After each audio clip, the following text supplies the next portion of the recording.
دوستوں، video start کرنے سے پہلے آپ سے گزارش ہے کہ ہمارے یوٹیوب چینل انسان ذات کو سبسکرائب کریں، ساتھ ہی وہ بیل آئیکن پریس کریں، ایسے میں ہماری لیٹسٹ ویڈیو کی نوٹیفیکیشن سب سے پہلے آپ کو پہنچے گی۔ شکریہ۔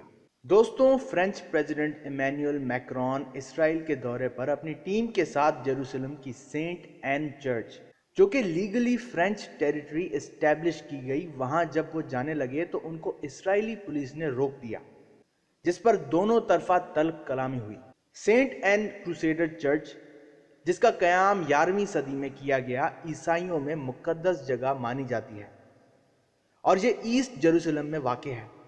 اسے لیگل ٹیریٹری اس لیے کہا جاتا ہے کیونکہ 18ویں صدی میں آٹومن امپائر نے اپنی وسیع تر ٹیریٹری میں سے سینٹ این چرچ فرانسیسیوں کو تحفے کے طور پر دی تھی۔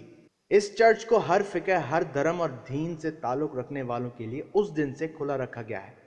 لیکن آج فرانسیسی وزیر اور اسرائیلی پولیس افسر کے بیچ میں تلخ کلامی ہوئی، جس پر اسرائیلی پولیس افسر نے فرانسیسی وزیر کو دفع ہو جانے کا کہا اور فرانسیسی صدر معذرت سے معافی مانگ کے وہاں سے چلے گئے۔